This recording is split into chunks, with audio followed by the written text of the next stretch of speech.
What is going on, guys? Welcome back. We are going over Liverpool right now. That is, I don't know why I can't say that, but some trends we saw, what's on the rise, on the decline. Anyway, right now, what do we see? Right off the bat, the biggest thing I see is rain is on the rise. Maybe there. Look at the bottom right of the freaking the page right there I have over here for you. There's just so much rain going on right now. Pelipper is there. Pelipper is a new bird entering the fray. Yeah, there is still some Pelipper dabbling here. Some Pelipper Dreadnought for San Diego. But in Liverpool, it was all about the Pelipper Palafin. We do see one guy is rocking Pelipper and Dreadnought. That is the only Dreadnought, I think, in the top 32 over here that made cut. But I think just Pelipper and Palafin is just better for a few reasons, in my opinion. With Pelipper Dreadnought, you kind of need both at all times, no matter what you're running into, to make them both. Or it's just that you need both at all times, but you need both on your team to make them work, kind of thing, or make Dreadnought work, kind of thing. So it's 2 out of 4 Pokemon on your team taken up right then and there if you want to rock the rain. While with Pelipper and Palafin, the rain is a nice little boost to his damage for Palafin, but it is not a requirement for speed to be amazing or to break a speed tier to outspeed things. He has Jet Punch, he has big damage, doesn't matter what's going on. Unless it's psychic terrain on the field, you just go Jet Punch and they're freaking gone, or taking a big chunk of damage. And if the rain is up, it's a big boost, and if the rain is not up, it doesn't matter. The damage is still huge. And the Pelipper could serve as a standalone Tailwind user for your team, and a Water or Flying attacker, as well as a Wide Guard user if you need Wide Guard on your team as well. So that's why I think Pelipper and Palafin is on the rise. It's way less strict on your team. It's a little. It keeps your options more open as opposed to Pelipper Dreadnought, where if you want to bring Dreadnought, you gotta bring Pelipper because Dreadnought ain't gonna do too much by himself. You still can, but I don't see why you would ever do that. Another thing, Gholdengo, just everywhere. Such a good mom between the Make It Rain and the Nasty Plots and just good stats and good ability. Can't be put to sleep or anything like that. I'm telling you, somebody out there is gonna be rocking Toadsquirrel one day and just put all these Garganacles and Gholdengos to sleep. But for now, he is just on almost every team. There's like at least 25 there, maybe at least over 20 there. I didn't count, but you can count yourself. But there's so many there. Gholdengo, phenomenal mod, and I mean it speaks for itself. You know, timid or modest, Nasty Plot, Life Orb, Terra Flying, Terra Steel, Terra whatever. Doesn't matter what you do to this thing, it is a threat on any freaking team. Phenomenal mom. Tatsugiri and Dondozo, still a huge threat, always gonna be. On Showdown Ladder, I really don't see it that much, but I'm sure come tournament time, come Orlando, you're still gonna see Tatsugiri and Dondozo. It's such a good, and I don't want to say easy, like it's not a negative thing and it's easy to pull off, but it's just like it's a very reliable strategy that doesn't take much thought, I guess is the best way to put it. You just put it out there, and still you definitely still need obviously to play smart and play well, because if you gargle, you're gonna lose no matter what team you're using. But Tatsugiri to Dondozo eliminates a lot of chances for things to go wrong. So if you get them out, you get the +2 Omni boost. It's just it eliminates a lot of threats or a lot of interaction of causing you to misplay or anything like that. Sure, you can still gargle with the Tatsugiri, get it killed or something like that, but overall, it's gonna be a consistent threat because it is dominant, it is good, it is easy, and I mean that pretty much explains it all right there for the Dondozo Tatsugiri. Whether it's Terra Dragon, Terra Water, Terra Flying, Terra Steel. Been seeing a lot of Terra Steel on the rise recently, actually, to get around the Clear Smog. So it's just you cannot fully prep for this thing outside of like Priority Haze on Murkrow. That's like you only switch in, you can haze it. But other than that, even Clear Smog and like the guy who won the regional, I forgot his name, I do apologize, he won, and he said, which made sense to me, like, yo, haze isn't really an answer. You gotta beat this thing down, you gotta attack it, like, you gotta do what you can to get it down. Now, I do disagree with haze not being an answer. I think Murkrow haze is a great answer because no matter what, you're gonna go first and get the haze off.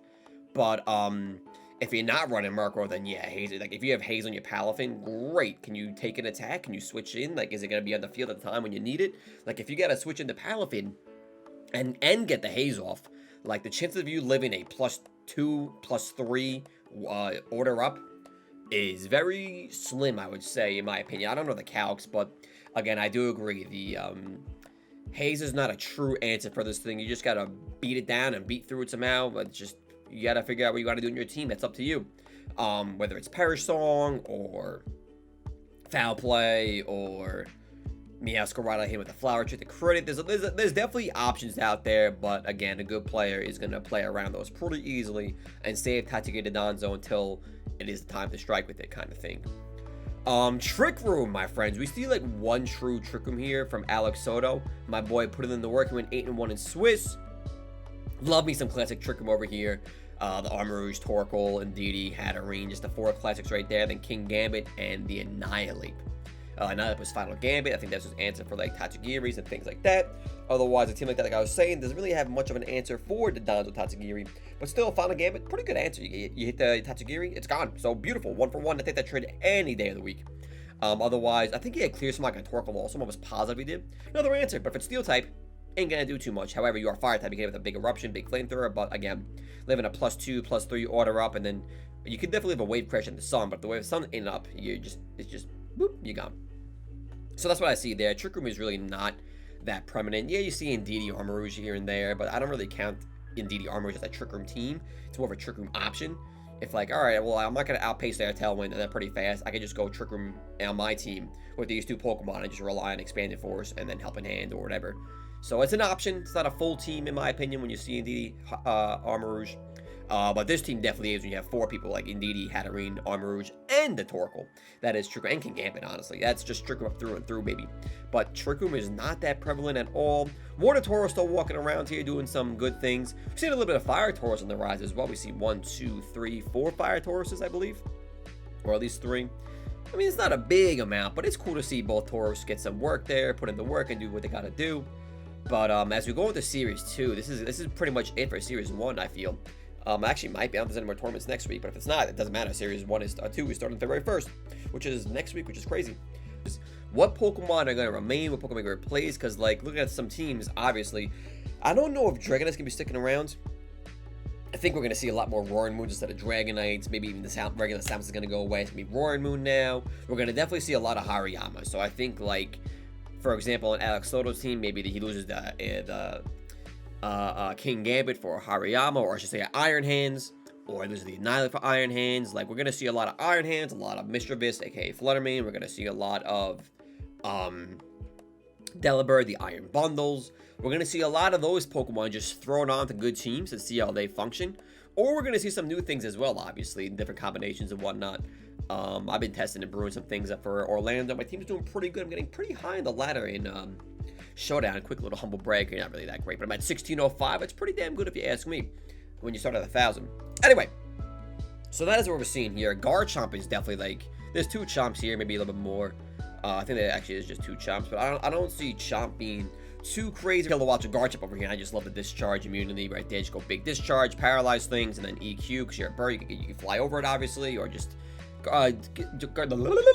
English is hard. Kilowatt Chomp, phenomenal combo there. I really like it. I think it's underrated. I really freaking do. You might see what I've been testing was Kilowatt Iron Treads or Kilowatt Great Tusk. Same thing still applies, but you got more toys to play with now in that regard.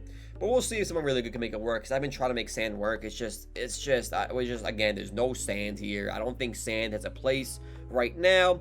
Maybe somebody, watch me eat my words, come like Orlando, I think it's gonna be sand, but I don't think Lycanroc, T-Tar, and T-Tar Houndstone is as good as it was made out to be. It was cute at first, saw some usage, saw some rise, but people learned to play against it or around it, and then here we are, my friends. So that is my thoughts going to the Series 2, what we got going on. Oh, I didn't mention Volcarona has been around here a bit too. I think there's like 5 Volcaronas in the building over here, if not more. Phenomenal mod. There's actually 6 or 7, even better. I've been loving Volcarona too. Just Quiver Dance, Rage Powder, Flame Body. Try to get a burn there with the Rage Powder. Goes Grass Terra type, big Giga Drains, recover, you're bulky, you're fast, you're doing a lot of work. I think Volcarona is going to be a really good mod. We're going to see our Rising Usage come Series 2. I think regular Volcarona is honestly just better than the Fire Poison and the Bug Fighting one. I could eat my words there. The Fire Poison is kind of like a new Lego with the Acid Spray going in. But, so I don't know. We'll see, my friends. And that is that. Thanks for watching. As always, if I don't see you in Orlando, I'll see you on the channel live. And let's get some good battles in, my friends. Have a great day. Stay healthy. Stay sexy. We'll see you next time. Fancy outro, yeah. Was that good?